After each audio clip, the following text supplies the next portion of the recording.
నమస్తే అండి, welcome to my channel. ఈ వీడియోలో ఆనవాయితీ లేని వారు శ్రావణ మంగళవారాల్లో పూజ ఎలా చేసుకోవాలో ఈ వీడియోలో చూపిస్తానండి. చాలా సింపుల్ పద్ధతిలో అందరూ చేసుకోగలిగే పూజా విధానాన్ని షేర్ చేస్తున్నానండి. పెళ్ళి అయిన వారు నూరేళ్ళు సౌభాగ్యంతో ఉండాలంటే ఏం చేయాలి, పెళ్ళి కాని వారికి మంచి భర్త రావాలంటే ఏం చేయాలి అనేవన్నీ కూడా ఈ వీడియోలో షేర్ చేస్తానండి. తప్పకుండా అందరూ చేసుకోవాల్సిన పూజా విధానం అండి. శ్రావణ మంగళవారాల్లో వచ్చే గౌరీదేవి అమ్మవారిని ప్రతి ఆడవారు కూడా తప్పకుండా పూజించాలి. ఆ అమ్మవారి ఆశీర్వాదం ఉన్నట్లయితే భర్త, పిల్లలు, అష్టైశ్వర్యాలు, సుఖ సంతోషాలు అన్నీ ఉన్నట్లేనండి. అందుకని ఈ శ్రావణ మాసంలో వచ్చే మంగళవారాల్లో అమ్మవారికి పూజ ఎలా చేసుకోవాలో ఇప్పుడైతే చెప్తాను. శ్రావణ మాసం అంటేనే ఆడవారికి ఒక పండగ వాతావరణం అండి. శ్రావణ మాసంలో వచ్చే శ్రావణ శుక్రవారాలకి ఎంత ప్రాముఖ్యత ఉంటుందో అంతే ప్రాముఖ్యత శ్రావణ మంగళవారాలకు కూడా ఉంటుందండి. ఎందుకంటే శ్రావణ మంగళవారాల్లో మంగళగౌరి వ్రతాలు అయితే జరుపుకుంటారు. అయితే అది ఆనవాయితీ ఉన్నవారు కొత్తగా పెళ్ళైన వధువు చేత 5 సంవత్సరాలు ఈ మంగళగౌరి వ్రతాలను అయితే జరిపిస్తారండి. అయితే మనకి ఇక్కడ ఎలాంటి ఆనవాయితీ లేదు, కొత్తగా పెళ్ళైన వారమైతే అసలే కాదు. అయితే మనం అమ్మవారిని పూజించకూడదా అని అంటే పూజించుకోవచ్చండి. ఎందుకంటే మనకి కూడా సౌభాగ్యం నూరేళ్ళు కావాలి, పిల్ల పాపలతో సంతోషంగా ఉండాలని అంటే ఈ శ్రావణ మాసంలో వచ్చే మంగళవారాల్లో అమ్మవారికి పూజ చేసుకోవడం మాత్రం అస్సలు మిస్ చేయకండి.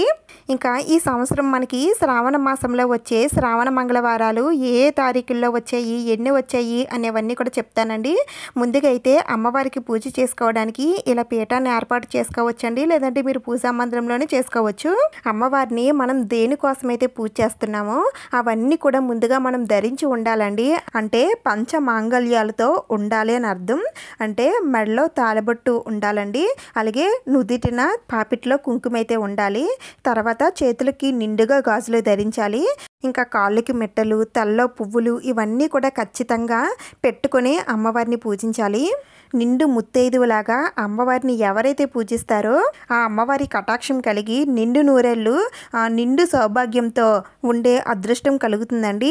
ఇంకా పెళ్లి కాని వారికి తాళిబొట్టు, మెట్టెలు ఇవేమీ ఉండవు కాబట్టి వారు సాంప్రదాయమైన దుస్తులు వేసుకొని నుదుటిన కుంకుమ పెట్టుకొని గాజులు వేసుకొని పువ్వులు పెట్టుకొని అమ్మవారికి పూజ అనేది చేసుకోవచ్చండి.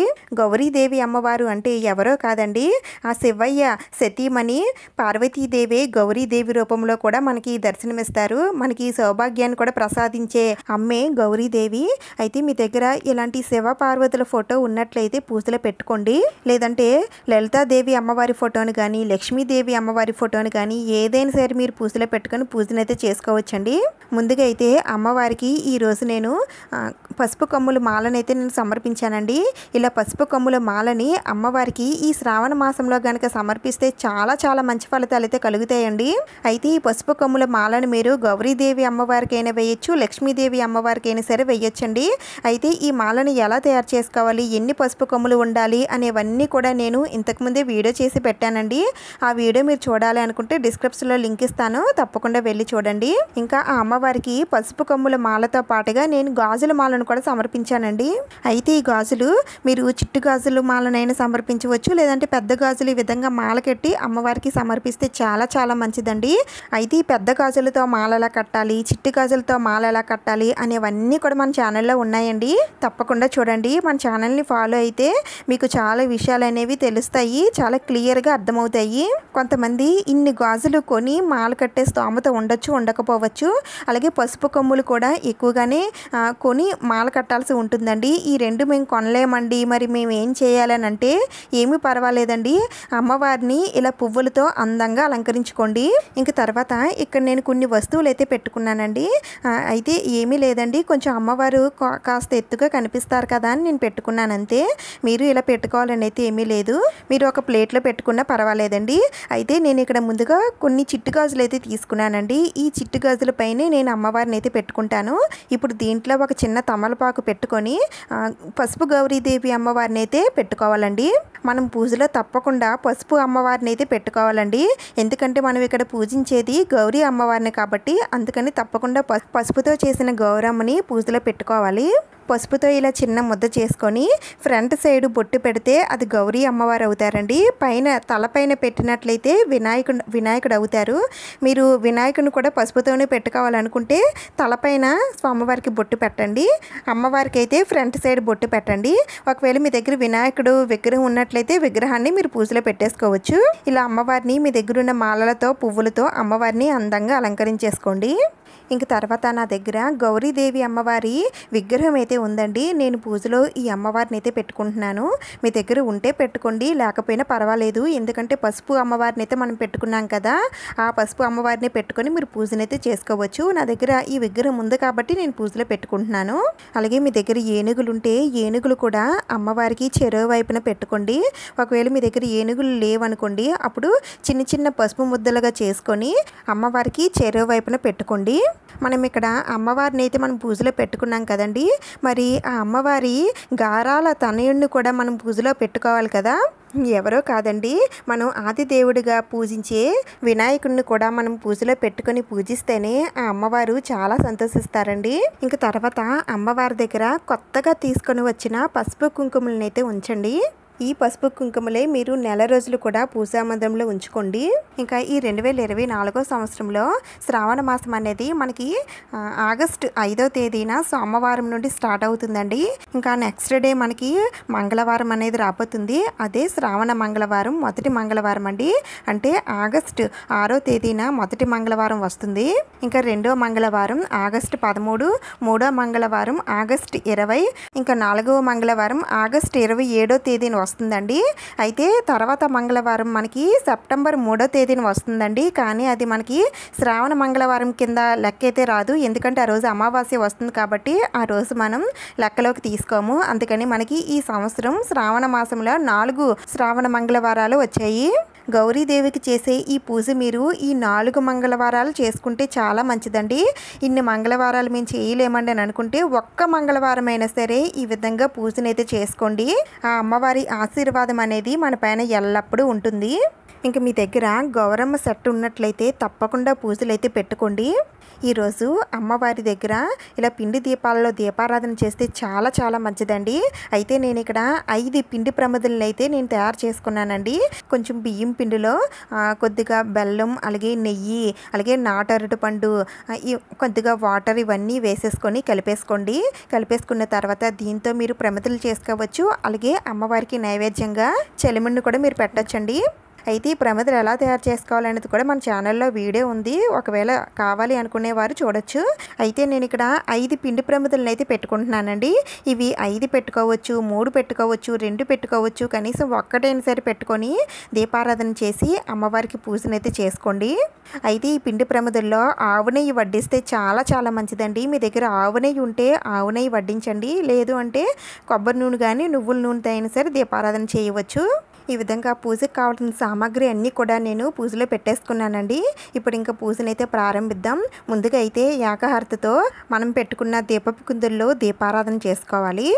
పిండి దీపాలు అమ్మవారికి పూజ చేసుకునేటప్పుడు వెలిగించాలండి. ముందుకైతే ఇలాంటి దీపపు కుందులు పెట్టుకున్నట్లయితే దీపారాధన చేసుకోండి. తర్వాత కొద్దిగా అక్షింతలు ఆ దీపపు కుందుల దగ్గర వేసి దండం పెట్టుకోండి. తర్వాత మనం ముందుగా పూజించాల్సింది విఘ్నేశ్వరుని కాబట్టి ముందుగా వినాయకుడికి పూజనైతే చేసుకోవాలి. స్వామివారి దగ్గర కొద్దిగా పసుపు, కుంకుమ, అక్షింతలు, పువ్వులు వేస్తూ స్వామివారి అష్టోత్తరాలన్నీ కూడా చదువుకోగలిగితే చదువుకొని పూజనైతే చేసుకోండి. లేదు అంటే ఓం మహా గణపతియే నమః అనే మంత్రం మీకు ఎన్నిసార్లు వీలైతే అన్నిసార్లు చదువుకుంటూ స్వామివారికి పూజనైతే చేసుకోండి. ఆ తర్వాత స్వామివారికి అగరబత్తులతో ధూపం చూపించి నైవేద్యం నివేదన చేయాలి. స్వామివారికి బెల్లం మొక్క కానీ, అరటి పళ్ళు కానీ, లేదు అంటే డ్రై ఫ్రూట్స్ కానీ, ఇలా మీ దగ్గర ఏది ఉంటే అది స్వామివారికి నైవేద్యంగా పెట్టి ఆ తర్వాత ధూపం ఇచ్చి నీరాజనం సమర్పించండి. ఈ శ్రావణ మాసంలో వచ్చే అన్ని శ్రావణ మంగళవారాల్లో పూజకి ఎలాంటి ఆటంకాలు లేకుండా చూడు తండ్రి అని ఆ స్వామివారికి దండం పెట్టుకోండి. ఇలా స్వామివారి పూజ పూర్తయిన తర్వాత ఇప్పుడు అమ్మవారి పూజనైతే ప్రారంభించాలి.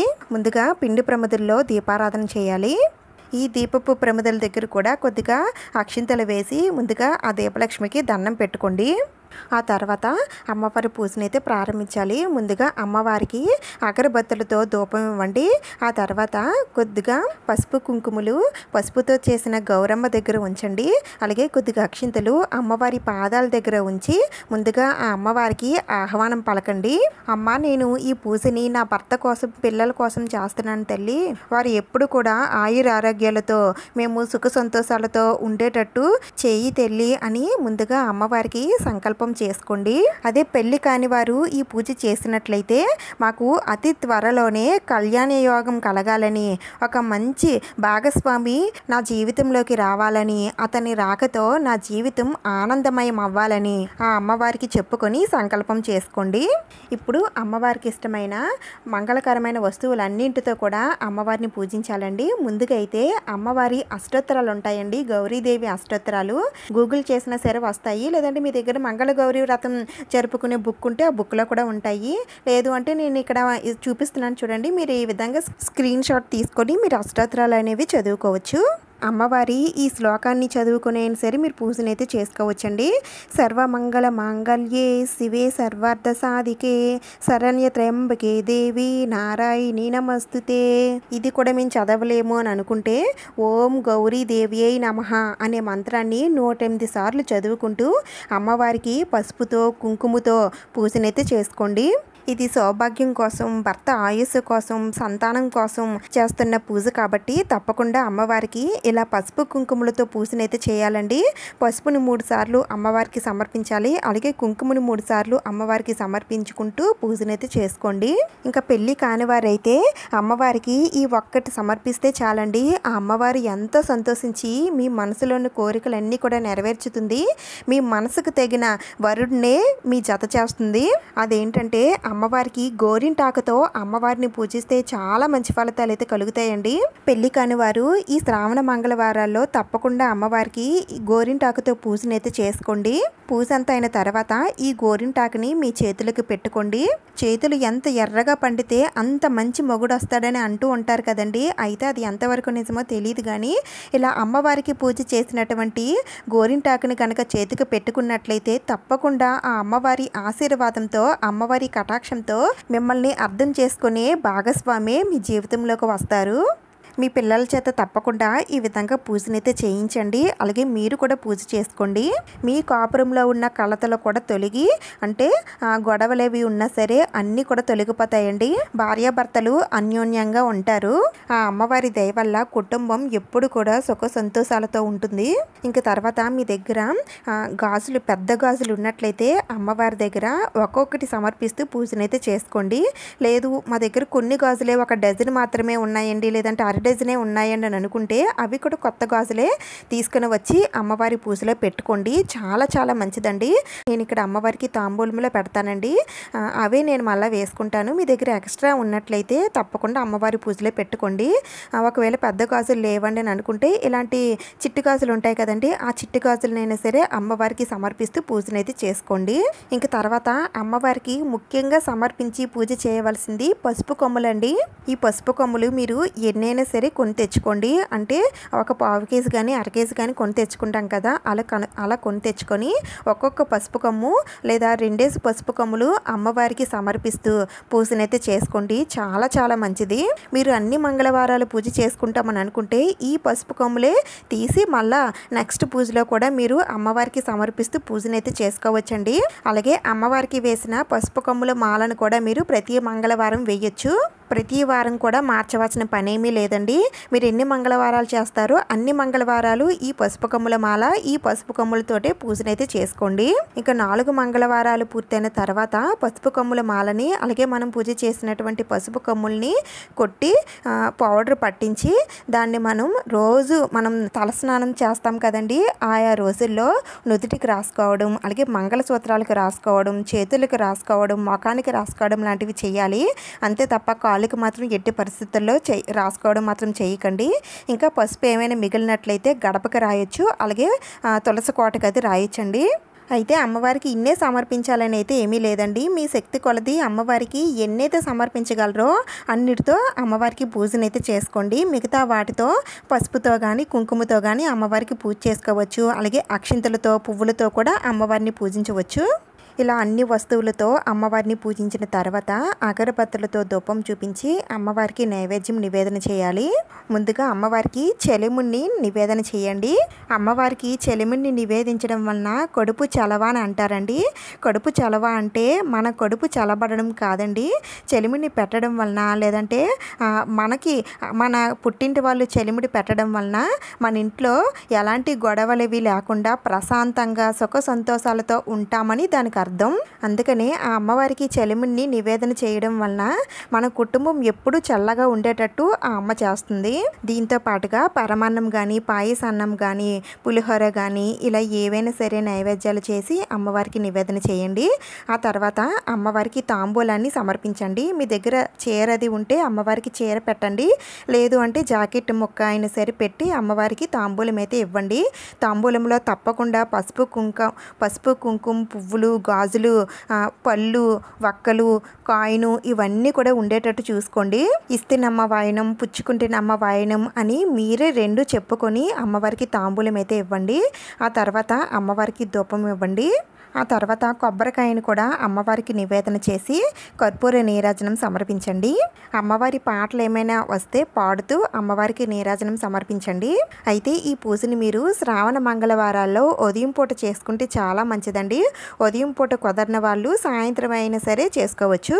ఈ విధంగా పూజ చేసుకున్న తర్వాత అమ్మవారి పాదాలపైన కొద్దిగా అక్షింతలు పువ్వులు వేసి రెండు చేతులు జోడించి శిరస్సు వంచి మోకాళ్ళ పైన ఆ అమ్మవారికి నమస్కారం చేసుకోండి. గౌరమ్మ తల్లి నిండు నూరెళ్ళు అఖండ సౌభాగ్యం కలగాలని, మీ వలె ఆది దంపతుల్లాగా ఉండాలని, పిల్లా పాపలతో సంతోషంగా ఉండాలని, జీవితంలో ఎలాంటి కష్టం ఎదురైనా మీరే దగ్గరుండి ఆ కష్టాన్ని తొలగించాలని ఆ అమ్మవారికి దండం పెట్టుకోండి. అదే పెళ్ళి కాని వారైతే అతి త్వరలోనే నా పెళ్ళి అంగరంగ వైభవంగా జరగాలని, మనసున్న వ్యక్తి నా జతగా రావాలని, నా సుఖంలో దుఃఖంలో అన్నింట్లో నాకు తోడుగా నిలవాలని, నా కోరికలన్నీ తీర్చి నన్ను సంతోషంగా ఉంచే భర్తే రావాలని ఆ అమ్మవారికి చెప్పుకొని దండం పెట్టుకోండి. లేదంటే మీ మనసుకు నచ్చిన వ్యక్తి మీ భర్తగా రావాలని కూడా ఆ అమ్మవారికి చెప్పుకోండి. ఈ విధంగా ఎవరైతే శ్రావణ మాసంలో వచ్చే మంగళవారాల్లో అమ్మవారిని పూజిస్తారో ఆ అమ్మవారి సంపూర్ణ అనుగ్రహం కలుగుతుంది. ఈ విధంగా శ్రావణ మంగళవారాల్లో ఆనవాయితీ లేకపోయినా సరే పెళ్ళైన వారు పెళ్ళి కాని వారు అందరూ అమ్మవారిని పూజించవచ్చండి. ఇలా పూజ చేసుకున్న తర్వాత పూజ చేసినటువంటి కుంకుమని తీసుకొని నుదుటిని ధారణ చేసుకోండి. అలాగే కొద్దిగా పసుపు తీసుకొని తాళబొట్టుకు రాసుకోండి. ఇంకా పూజ చేసినటువంటి అక్షింతలు శిరస్సుని వేసుకోండి.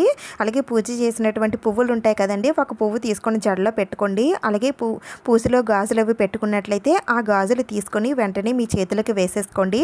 నేనైతే ఇక్కడ తాంబూలంలో పెట్టిన గాజులను అయితే నేను వేసుకుంటాను. తాంబూలంలో పెట్టిన ఏ వస్తువైనా సరే మీరే ఉంచుకోండి. ఇలా పూజ చేసుకున్న తర్వాత ముత్తైదువుల్ని ఇంటికి పిలిచి వారికి తాంబూలం అయితే సమర్పించండి. ఆ అమ్మవారే మీ ఇంటికి ముత్తైదువుల రూపంలో వచ్చిందనుకొని తాంబూలంలో అన్ని పసుపు కుంకుమలు గాజులు పువ్వులు అన్నీ పెట్టి కాళ్ళకు పసుపది రాసి తాంబూలం అయితే సమర్పించండి. కనీసం 2 ముత్తైదువులకైనా సరే తాంబూలం ఇవ్వడానికి ప్రయత్నించండి. ఇలా పీఠం వేసుకొని పూజ చేసుకునేవారు ఈరోజు మంగళవారం కాబట్టి ఎట్టి పరిస్థితుల్లో పీఠాన్ని అయితే కదపకండి. నెక్స్ట్ డే ఉదయాన్నే మళ్ళీ దీపారాధన చేసుకొని అమ్మవారి పీఠాన్ని అయితే కదిపేయండి. ముందుగా వినాయకుడిని కదిపిన తర్వాత అమ్మవారిని కదిలించండి. ఎందుకంటే మనం మంగళవారం పూట ఏ దేవతామూర్తుల్ని కదిలించకూడదు. అందుకని బుధవారమే వినాయకుడిని అమ్మవారిని కూడా యథాస్థానంలో ఉంచుతున్నాను తండ్రి, యథాస్థానంలో ఉంచుతున్నాను తల్లి అని చెప్పుకొని అమ్మవారిని స్వామివారిని కదిలించి పీఠాన్ని ఎత్తిపెట్టేయండి.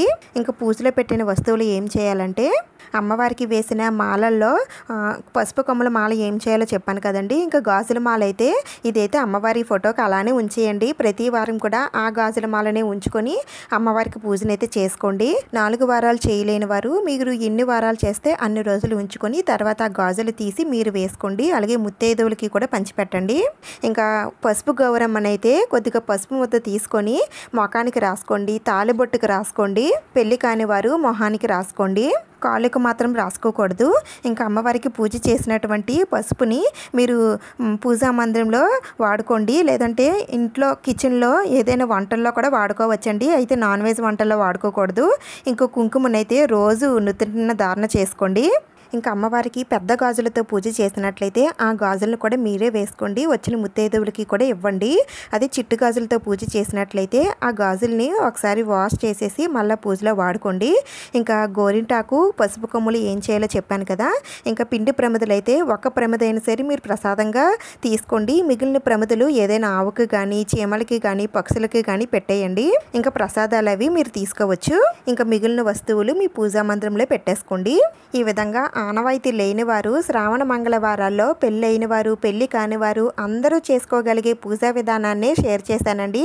ఈ వీడియోలో మీకు ఎలాంటి డౌట్స్ ఉన్నా సరే నేను కామెంట్స్లో అడగొచ్చండి, నేను తప్పకుండా రిప్లై ఇస్తాను. ఈ వీడియో మీకు నచ్చింది, యూజ్ అయింది అని అనిపిస్తే ప్లీజ్ తప్పకుండా లైక్ చేయండి, షేర్ చేయండి, సబ్స్క్రైబ్ చేసుకోండి. ఇంకొక మంచి వీడియోతో మళ్ళీ కలుద్దాం. Thank you for watching.